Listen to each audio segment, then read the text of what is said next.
From Washington, this is VOA News.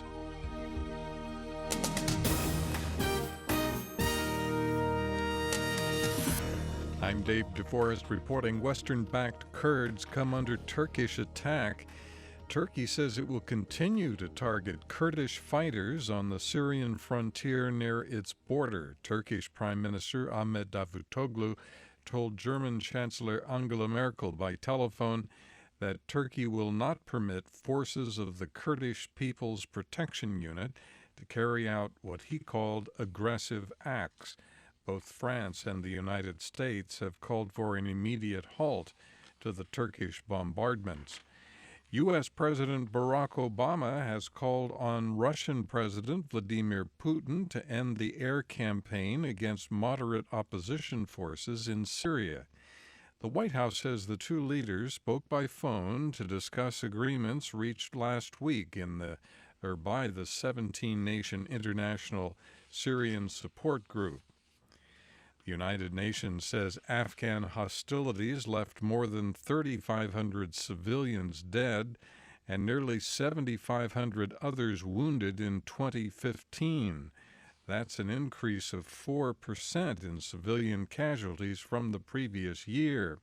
Nicholas Haysom is the United Nations Secretary General's Special Representative for Afghanistan. The real cost we are talking about in these figures is measured in the maimed bodies of children, the communities who have to live with loss, the grief of colleagues and relatives, the families who make do without a breadwinner. The UN says the number of civilian casualties during 2015 is the highest recorded since 2009. Voters in the Central African Republic went to the polls Sunday to choose a new president. Two former prime ministers running in Sunday's runoff pledged to bring peace and unity to the nation that has seen more than 2 years of conflict. This is VOA News. Pope Francis held an open-air Mass Sunday for some 300,000 people in a Mexico City suburb. Metámoslo en la cabeza. The pontiff spoke against the drug trade and associated violence, a central theme of his 5-day visit. Francis urged Mexicans to make their country a land of opportunities where there will be no need to emigrate in order to dream.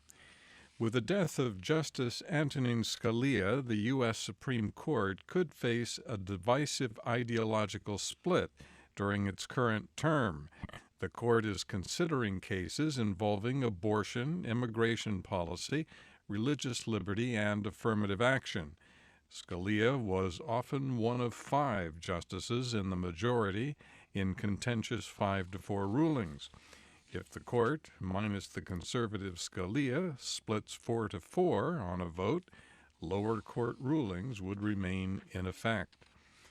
The death of U.S. Supreme Court Justice Antonin Scalia brought calls from conservatives for President Barack Obama not to nominate a replacement during his last year in office. Their hope is that a Republican will win the November election, allowing for a more conservative justice to take the seat and preserve the narrow conservative majority on the court. Democratic presidential hopeful Bernie Sanders told the CBS News program Face the Nation, Republican reaction signals an ongoing reluctance to support President Obama. It is beyond my comprehension, and it just speaks to the unbelievable level and unprecedented level of Republican obstructionism against Obama from day one. By waiting for the next president to take office in January 2017, Scalia's seat would be vacant for at least 342 days. The Israeli army says 5 Palestinians have been killed and another critically wounded by Israeli forces in the West Bank. Late Sunday, 2 Palestinians were fatally shot after they opened fire with automatic weapons on Israeli security forces near Jerusalem's Damascus Gate. The army also said 2 teenagers were throwing stones at cars in the West Bank city of Jenin when the military forces arrived. One of those teenagers opened fire. Soldiers returned the fire. Both of the attackers, both of whom were 15 years old, were killed. Israeli authorities say a 17-year-old Palestinian was shot and killed attempting to stab an Israeli border policeman. In recent days, al-Shabaab fighters killed individuals accused of collaborating with the African Union mission in Somalia in the town of Marka.